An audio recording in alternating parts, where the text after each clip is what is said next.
இப்படி உரை இப்படி ஆரம்பிக்கலான் இருக்கிறேன். குளத்தூரில் பேசுறதுனால ஃபஸ்ட்டு கேள்வி, நியாயமா? நீங்கள் செய்தது நியாயமா? ஓகே. இந்த தமிழ்நாடு என்பது 1967க்கு முன்னாடி 1967 தான் முதன் முறையாக தமிழ்நாட்டில் திராவிட முன்னேற்ற கழக ஆட்சி வருது. அதுக்கு முன்னாடி காங்கிரஸ் கட்சி தான் ஆட்சியில் இருந்தது. அது எனக்கு தெரியும், தம்பி பொன்வண்ணனுக்கு தெரியும். அது ஒரு பண்ணையார் கட்சி. எங்கள் சொந்தக்காரங்கெல்லாம் என் மாமச்செல்லாம் மிட்டாமராசு பண்ணையாருங்க, ஜமீன்தாருங்க, அவங்கெல்லாம் தான் காங்கிரஸ் கட்சியில் மந்திரியாக இருப்பாங்க. அப்படித்தான் இருந்தது காங்கிரஸ் கட்சி. அது என் வயசுக்காரங்களுக்கு தான் தெரியும். 67க்கு முன்னாடி இந்த நாட்டில் நடந்துட்டு இருந்தது அந்த மாதிரி பணக்காரர்களுடைய ஆட்சி தான். ஏழை பங்காளனாக பெருந்தலைவர் காமராஜர் இருந்தார். பட் அதிகாரத்தில் இருந்தவங்க பூரா பெரிய பெரிய பணக்காரர்கள். முதல் முறையாக 1967 பேரறிஞர் அண்ணா தலைமையில் திராவிட முன்னேற்ற கழக ஆட்சி வந்ததுக்கு அப்புறம்தான் தமிழ்நாடு நிமிர்ந்தது. அது ஒருத்தர் பதிவு போட்டிருந்தார், முதலமைச்சர் நாற்காலியில் அண்ணா அமர்ந்தார், தமிழ்நாடு இழந்தது. அவர் ஒரு வருஷத்துலேயே போயிட்டார், நம்ம விட்டு போயிட்டார். அதுக்கப்புறம் தலைவர் கலைஞர் அவர்கள் ஆட்சிக்கு வர்றார். ஆட்சிக்கு 1977 வரைக்கும் 9 ஆண்டு காலத்தில் கலைஞர் விதைத்த விதைகள் தான் இன்று தமிழ்நாட்டை வளமாக்கி அறுவடையாக்கி தமிழ்நாட்டை எங்கேயோ கொண்டு போய் வச்சிருக்குது. அதை அப்படியே செயல்படுத்தி காட்டியவர் நம்முடைய முதல்வர் ஸ்டாலின் அவர்கள். முதல்வர் தான், எங்களுக்கு அவர் தான் முதல்வர்.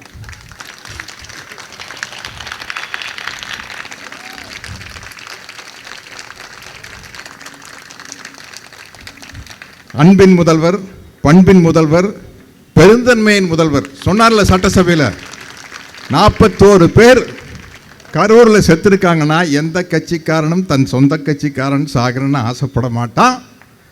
அதை அரசியல் ஆக்காதீங்க, அது கேஸ் கோர்ட்டுக்கு போயிடுச்சு, சிபிஐக்கு போயிடுச்சு, தயவு செய்து அதை வச்சு அரசியல் ஆதாயம் தேட வேண்டாம்னு சொன்னார் இல்லையா.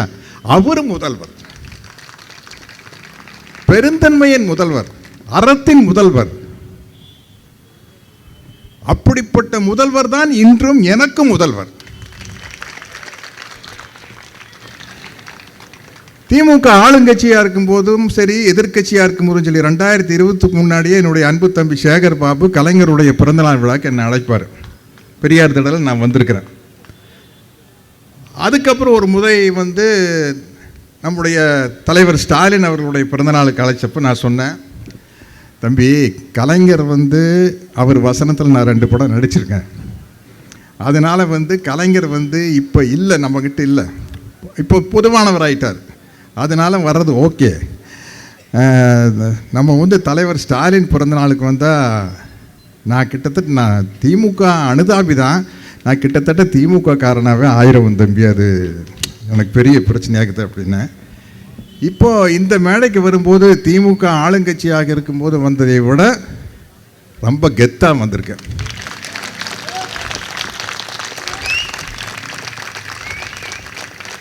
ஏன்னா ஆளுங்கட்சியாக இருக்கும்போது வந்தால் காக்கா பிடிக்க வந்திருக்கான்னு சொல்லுவாங்க. காக்கான்னு அந்த ஐயோ இது வேற, நம்ம சூப்பர் ஸ்டார் ரஜினி சார் ஒரு காக்கா கழுவுக்கிற சொன்னார்ல, அந்த காக்கா இல்லைங்க. காக்கா பிடிக்கிறதுனா ஐஸ் வைக்கிறது, அந்த காக்கான்னு நினச்சிக்காதீங்க. காக்கா பிடிக்க வந்திருக்கேன் அப்படின்னு சொல்லுவாங்க. இப்போ எதிர்கட்சியாக இருக்கும்போது வரும்போது தான் தம்பி எனக்கு ரொம்ப பெருமையாக இருக்குது. தம்பி நான் பெரியாருடைய தொண்டன், அதனால் திராவிட கருத்தியல் நான் ஆதரவாளன். நான் எந்த கட்சியிலையும் மெம்பர் இல்லை. இருந்தாலும் கூட நல்லது நடக்கும்போது, அது எந்த கட்சி ஆட்சியில் இருந்தாலும் அந்த கட்சியில் ஒரு நல்ல நலத்திட்டங்கள் நடக்கும்போது போவேன். அது மாதிரி முதல்வர் ஸ்டாலின் அவர்களுடைய பிறந்த நாளுக்கு தம்பி சேகர் பாபு அவர்கள் பல நலத்திட்டங்கள் அறிவிப்பார். அதை வழங்கிட்டு போங்கண்ணே, மற்றபடி இது அரசியல் இல்லை அப்படின்னு சொல்லி கூப்பிடுவார். வருவேன். வரும்போதும் கூட ஒரு தயக்கம் இருக்கும், என்னடா நம்ம ஆளுங்கட்சிக்கு போய் ஜால்ரா அடிக்கிறோமோ அப்படின்ட்டு. ஆனால் 5 வருஷமாக நான் சேகர் பாபு தம்பி கூப்பிட்டப்பெல்லாம் நான் வந்ததுக்கு காரணம் தலைவர் ஸ்டாலின் அவர்களுடைய செயல்பாடுகள் தான், அவருடைய வளர்ச்சி திட்டங்கள் தான், அவருடைய நலத்திட்டங்கள் தான். ஆளுங்கட்சியாக இருக்கும்போது தயங்கி தயங்கி வந்தேன்னா, இப்போ சொல்கிறேன், ஒரு திமுக அனுதாபியாக வந்துட்டு போன தம்பி, என்ன நல்ல நல்ல விஷயங்கள் எல்லாரும் பண்ணுறீங்க அப்படிங்கிறதுக்காக இப்போ சொல்கிறேன் தம்பி, நான் திமுக தான்.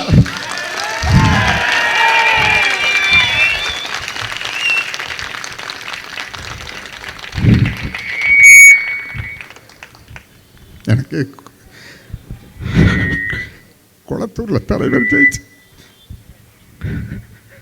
குளத்தூரில் தலைவர் ஜெயிச்சிரு கொஞ்சம் கஷ்டமாக இருக்குது. இல்லைனால ரொம்ப கிண்டலானால் நக்கல் பிடிச்சாள். என் சினிமாவில் பார்த்துருப்பீங்க. எல்லாத்தையும் விளையாட்டாக எடுத்துக்கினேன். இது எப்படி எடுத்துக்க முடியல.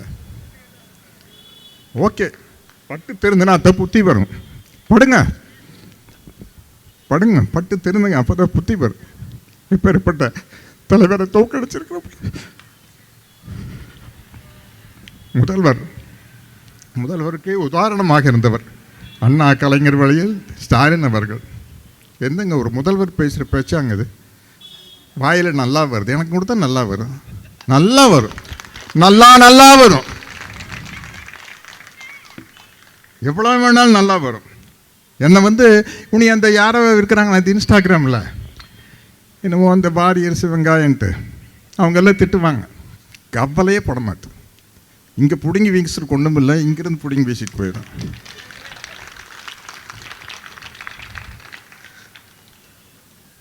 தேவைன்னா சொல்லுங்கள். எனக்கு நிறைய கெட்ட வார்த்தை தெரியும். நான் ஒரு மரியாதையை அதையெல்லாம் அமைக்கி வச்சுருக்கிறேன். உங்களுக்கு ஏதாச்சும் தேவைன்னா இன்ஸ்டாகிராமில் லொட்டு லோசுகளெல்லாம் திட்டுவீங்க. உங்களுக்கு ஏதாச்சும் தேவைன்னா அது கொடுங்க, நான் நிறைய எடுத்து கொடுக்குறேன். அதனால் இந்த தமிழ்நாட்டை பொற்காலமாக மாற்றியது திராவிட மாடல் ஆட்சி தான். தந்தை பெரியாரின் கொள்கைகளை கனவில் ஏந்தி அதை நடைமுறைப்படுத்தி அண்ணா அதை சட்டமாக்கி, என்னங்க மிக முக்கியமான ஒரு சட்டம் சொல்கிறீங்க, இவ்வளவு பெண்களுக்கு இருக்கீங்க, பெண்களுக்கு சொத்தில் சம உரிமை கொண்டு வந்தார் தலைவர் கலைஞர். அதை விடவா அவர் கொண்டு வந்த அந்த அத்தனை சட்டத்தையும் வழிநடத்தி முன்னாடி கொண்டு வந்தார் நம்மளோட தலைவர் ஸ்டாலின் அவர்கள். அதை விடவா ஒன்றுமில்லை. இப்போ ஆட்சியில் இருக்கிறவங்களுக்கு நான் ஒரே ஒரு அட்வைஸ் பண்ணுறேன். நீங்கள் ஒன்றுமே பண்ண வேண்டாம். ஸ்டாலின் அவர்கள் செய்த நலத்திட்டங்களுக்கு பேரை மட்டும் மாற்றி ஸ்டிக்கரை மாற்றிடுங்க, உங்களுக்கு நல்ல பேர் கிடச்சிடும். நான் முதல்வன் திட்டமா வேற ஏதாச்சும் வச்சுக்கோங்க, விடியல் பயணமா வேற பேர் வச்சுக்கோங்க. அந்த பேரை மட்டும் மாட்டினீங்கனாலே உங்களுக்கு நல்ல பேர் வந்துடும். ஆனால் அவர் கொண்டு வந்த நலத்திட்டத்தையும் வளர்ச்சி திட்டத்தையும் மாற்றினீங்கன்னா சரிப்பட்டு வராது, கண்டிப்பாக சரிப்பட்டு வராது. என்னன்னா ஒரு சினிமா மோகம், நானும் சினிமா நடிகன் தான், சினிமா ஒரு கவர்ச்சி எல்லாம் இருக்க வேண்டியதுதான், இல்லைன்னு சொல்ல. பட் நம்ம சிந்திச்சு சீர்தூக்கி பார்க்கணுங்க. நம்மளுக்கு ஒரு மாற்றம் வேணும்னா என்ன மாதிரியான மாற்றம் அப்படிங்கிறது யோசித்து பார்க்கணும். இப்போ நான் ஃப்ராங்காக சொல்கிறேன், இப்போ கருத்தியல் ரீதியாக ஒரு மாற்றமா, ஐடியாலஜிக்கலி ஒரு சேஞ்ச் வேணுமா அப்படின்னா, திராவிட கருத்தியலான சமூக நீதிக்கு நேர் மாறான ஒரு கருத்தியல் ஆர்எஸ்எஸ்னுடைய பிஜேபியினுடைய சனாதனம். உங்களுக்கு இது பிடிக்கலையா, அங்கே ஓட்டு போட்டுருங்க. கருத்தியல் ரீதியாக இதை விட இன்னும் வேகமாக ஒன்று வேணும்னு ஆசைப்படுறீங்களா, கம்யூனிஸ்ட் கட்சியை ஆட்சி கொண்டு அவங்கள முதல்வராக்குங்க, தப்பே கிடையாது. இல்லை விடுதலையிலேயே மிக முக்கியமான விடுதலை பட்டியலினத்தவர்களுடைய விடுதலை அப்படிங்கிறீங்களா, விடுதலை சிறுத்தைகள் கட்சிகள் அவங்க நிற்கல அவ்வளோ இடத்துல அவங்கள ஜெயிக்க வைங்க. என்ன மாற்றம் இருக்குது? ஏன்னா என்னுடைய மாண்புமிகு தமிழ்நாடு முதல்வர் என்னுடைய அன்பு தம்பி விஜய் அவர்கள் கட்சி ஆரம்பிக்கையில் என்ன சொன்னார்? என்னுடைய கொள்கை தலைவர்கள் பெரியார், அம்பேத்கர், திராவிடமும் தமிழ் தேசியம் எனது இரண்டு கண்கள். அப்போ திமுக தானே அது? திமுக தான். திமுக அண்ணா திமுக அது எல்லாம் ஒன்று தான். தலைவர்கள் நபர்கள் மட்டும்தான் மாறுது. அந்த தலைவர்களும் நபர்களும் மாறும்போது நீங்கள் யோசித்து பார்க்க வேண்டாமா, ஸ்டாலின் என்னென்ன செஞ்சார்? நான் நிச்சயமாக சொல்கிறேங்க, நிச்சயமாக எல்லா கட்சியிலையும் ஒரு குறை இருக்கும், விமர்சனம் இருக்கும். ஆனால் அதுக்காக நீங்கள் என்ன பண்ணுவீங்க? எங்கேயோ கொண்டு போய் ஓட்ட போட்டுருவீங்களா? இருக்காதா? ஒரு அப்பாவுக்கு மகனுக்கு நடுவில் கருத்து வேறுபாடு இருக்குது. அப்பா என்னங்க இப்படி பண்ணிட்டார், மகன் சொல்லுவான், மகன் என்ன இப்படி, அவன் சரியில்லைங்கன்னு அப்பா சொல்லுவான். கணவன் மனைவிக்கு நடுவில் கருத்து வேறுபாடு இருக்குது, அண்ணன் தம்பிக்கு நடுவில் கருத்து வேறுபாடு இருக்குது, இரண்டு நண்பர்களுக்கு நடுவில் கருத்து வேறுபாடு இருக்கும். அது மேலே ஒரு ஆட்சியின் மேலே 5 வருடம் ஆட்சியில் இருப்பவர்கள் மேலே ஒரு கருத்து வேறுபாடு இருக்குது, விமர்சனம் இருக்கும், குறைகள் தெரியும். ஆனால் அதை நிவர்த்தி செய்யக்கூடிய ஒருத்தருக்கு ஓட்டு போடுறோமான்னு நம்ம யோசிக்க வேண்டாமா? ஓகே, போட்டுட்டீங்க. இனிமேலையாவது கேள்வி கேட்டு பழகுங்க, கேள்வி கேட்டு பழங்க. பெரியார் நமக்கு சொல்லி கொடுத்தது, அண்ணல் அம்பேத்கர் சொல்லி கொடுத்தது, மார்க்ஸ் சொல்லி கொடுத்தது, ஏன் என்ற கேள்வி கேளுங்கள் அப்படிங்கிறதான். இன்றைக்கி இந்த ரீல்ஸில் ஏதோ அது வந்து காமெடியாக அவங்க ரீல்ஸ் போடுவாங்க, எதையோ திட்டுவாங்க, அதுக்கெல்லாம் நம்ம பதில் சொல்லணும். ஆனால் இப்போ எனக்கு என்ன பெரிய மகிழ்ச்சினா, அங்கே சட்டசபையில் ஆப்போசிட்டில் உட்காண்ட்ருக்கு பாருங்க நம்ம தம்பி உதயநிதி ஸ்டாலின். ஐயோ சே சே சே சே சே சே நோண்டி நொங்க எடுத்துருவாங்கன்னு சொல்லுவாங்கள்ல, கிளின்னு கிடச்சிட்டு இருக்கிறாரு. ஏங்க நீங்கள் 2 பேரும் ஃப்ரெண்ட்ஸ் தானே, சினிமாவில் ஒன்றா தானே இருந்தீங்க, முதல்லையே ஃபோன் பண்ணி சொல்ல வேண்டாமா, நாளைக்கு நான் இந்த கேள்வியெல்லாம் கேட்க போகிறேன்னா அவர் ஏதாச்சும் பதில் ப்ரிப்பேர் பண்ணிட்டு வருவார். தடால்னு சட்டசபையில் இருந்துருச்சு ஒரு கேள்வி கேட்டிங்கன்னா அவர் எப்படி பதில் சொல்லுவார்? போய் ட்விட்டரில் தான் பதில் சொல்லி ஆகணும், வேறு வழி இல்லை. அதனால் வந்து அது நம்ம சில இடத்துல நம்ம சைலண்ட்டாக இருப்போம், சில இடத்துல ஆக்ரோஷமாக பேசுவோம். அது மாதிரி நம்ம வந்து சில இடத்துல சைலண்ட்டாக இருந்துக்கிறோம். அந்த சைலண்ட்டாக இருக்கிற இடம் வந்து சட்டசபை.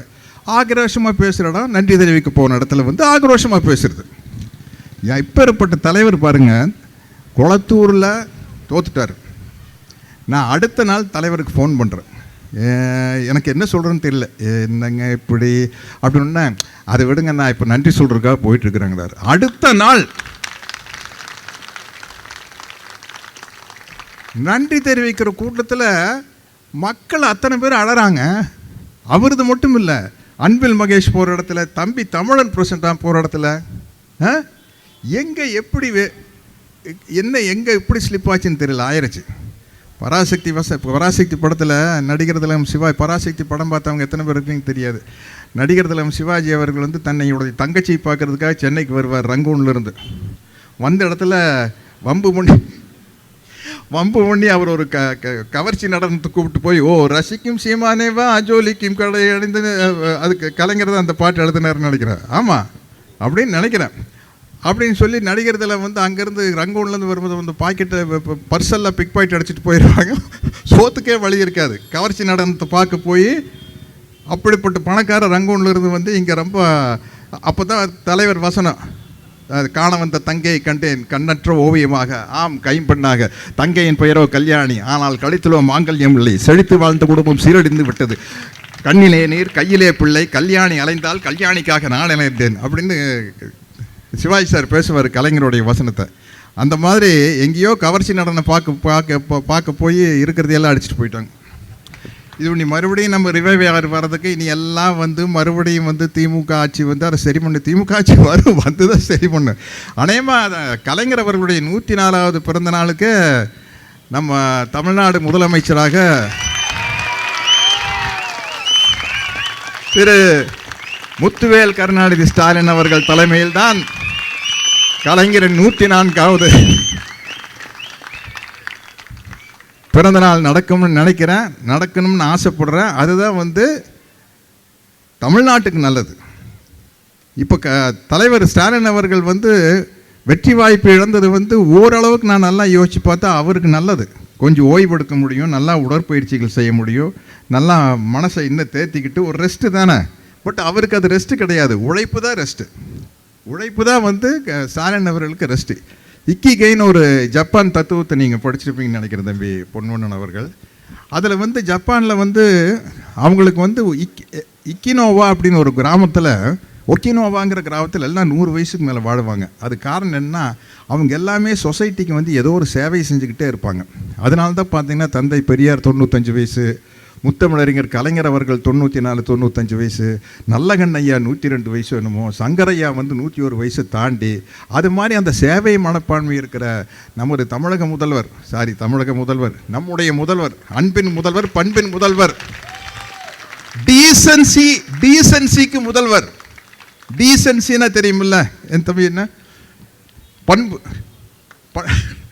டீசன்சியின் முதல்வர் ஸ்டாலின் அவர்கள் வந்து கண்டிப்பாக நிச்சயமாக ஆட்சி. ஏன்னா ஒரு சின்ன நம்மளுக்கு வெயிலில் போனால் தான் நிழலோட அருமை தெரியும். வெயிலில் போய் நின்றுக்கிறோம், நிழலோட அருமை தெரியும். அந்த நிழலின் அருமையும் கூட, நிழல் வர வேண்டும் என்றாலும் கூட உதயசூரியன் உதிக்கும் போது வரும். நிச்சயமாக உதயசூரியன் உதிக்கும். நான் எம்ஜிஆர் ரசிகரை அடிக்கடி அவருடைய வசனத்தை பேசுவேன். 1001 படத்தில் வில்லன் மனோகர் எம்ஜிஆரை பார்த்து சொல்லுவார், நீ அணையும் விளக்கு அஸ்தமிக்கும் சூரியன் அப்படிம்பாரு. எம்ஜிஆர் திருப்பி சொல்லுவார், அஸ்தமிக்கும் சூரியன் அடுத்த நாளே மீண்டும் உதயமாகும் அப்படிம்பாரு. ஞாபகம் இருக்குதா? 1001 பார்த்தவங்களுக்கு கப்பலில் பேசுவார் மனோகர்கிட்ட, white and white shirt, red colour collar, red colour belt, red shoe உள்ள, ஆமாம் ஆமாம் ஆமாம் ஆமாம் போட்டு அடிப்பார் பார்த்தீங்களா? அந்த மாதிரி வந்து சூரியன் அஸ்தமிக்கிறதே இல்லை. நம்மளுடைய சுழற்சியின் காரணமாக இருட்டு வருது ஒழிய சூரியன் அப்படியே தான் இருக்குது. உலகம் சுற்றும் போது நம்மளுக்கு இருட்டு வர மாதிரி இருக்குது. சூரியன் நிரந்தரமானது, அதை முதல்ல புரிஞ்சுக்கங்க. ஸோ இந்த சூரியன் மீண்டும் உதயமாகும். ஏன்னா அது அஸ்தமிக்கவே இல்லை, அதுதான் இயற்கை.